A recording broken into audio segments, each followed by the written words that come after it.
Bike deserves some kind of reward. Not to get wiped out like all his bike friends. See you in the country, Mr. Bike. See you in the country. Hello everyone and welcome. This is Transistor Part 15. You go first. And we're on our way to the end. Yikes. Spawning season. Watch your step and we walk right out. We've got no problems with anyone here. Just passing through. Bye, ladies. Whew. Anyway, maybe it's more accurate to say we're on our way to the beginning, as we retrace our steps through the opening area of the game. Here's where we found one of the lucky ones. Indeed, that's where we found Mr. Moyle, who gave us the jaunt function. Well, that was rude.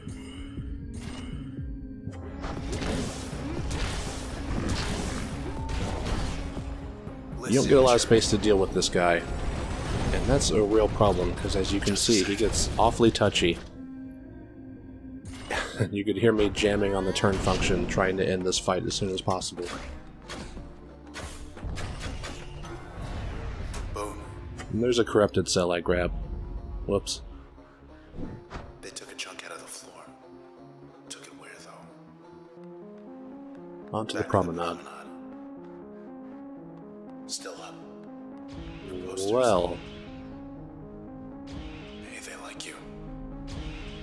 That would seem so. They really like you. Check the Luckily, no terminals one's or attacking me. Lady we found here. Body's gone, but her trace is with us. Lillian Platt. First body we found who gave us spark. It feels like forever ago now. Terminal thinks you're in charge. Maybe it's right. Well, let's get a status report. 99% of the town. Some things you don't want to know. And as I recall, there was another terminal just north of here. Anything else before we head up?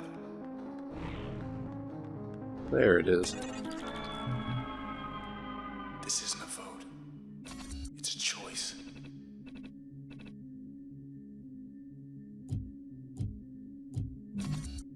Let's go with snow.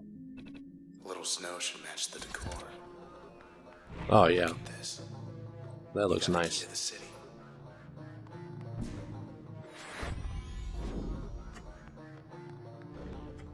We can still get through.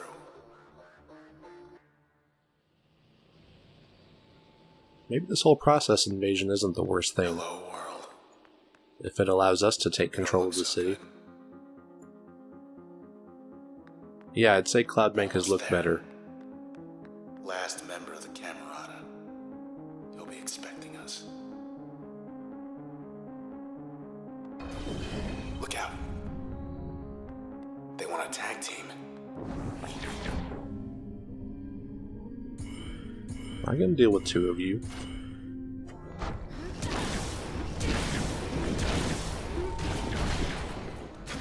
No, you don't. Oh, well that hurt, but not as bad as it could have. Okay, that one really hurt. Let's just end this fight.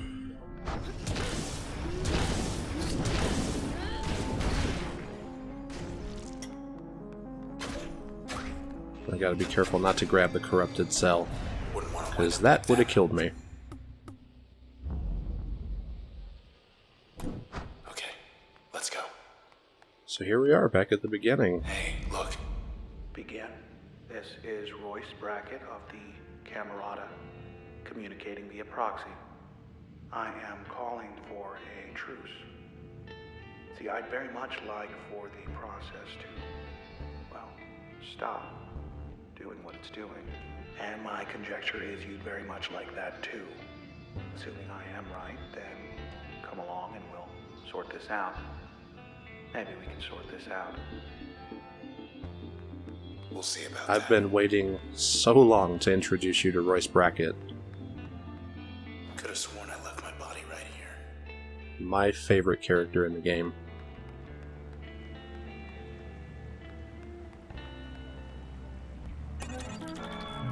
The Transistor. What can it do? What can it really do?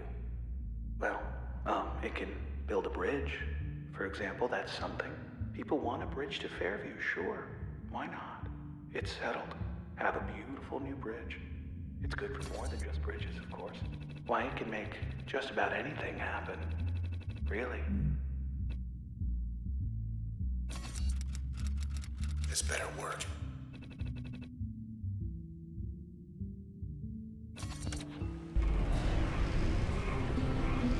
Wow.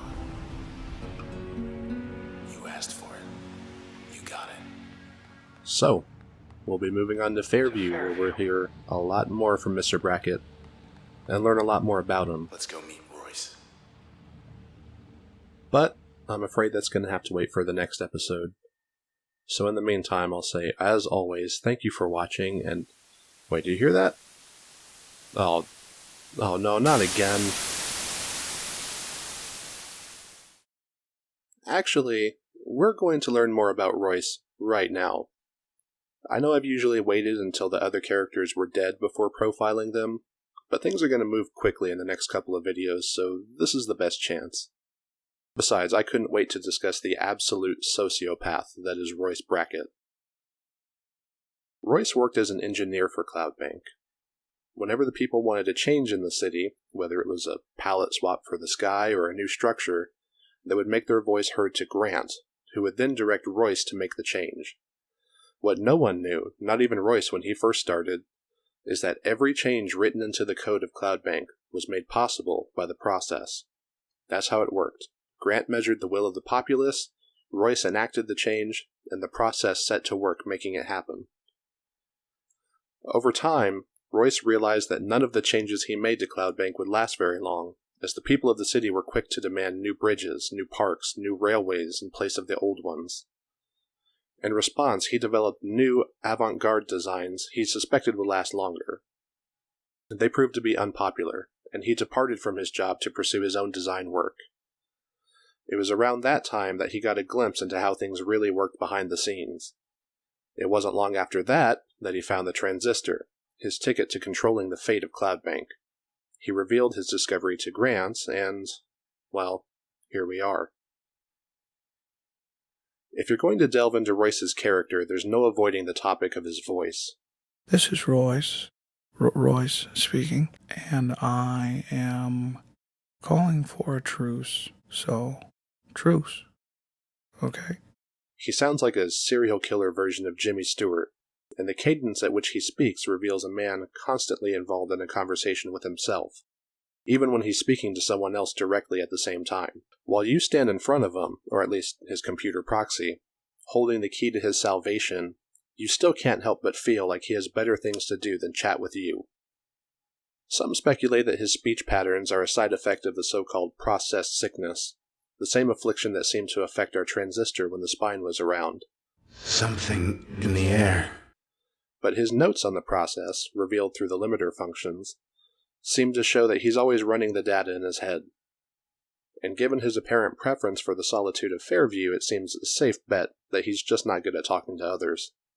In the end, I think Royce is just a lonely guy trying his best to put a tourniquet on a disastrous situation. He's lost Sybil, Grant, and Asher, probably the closest thing he had to a group of friends.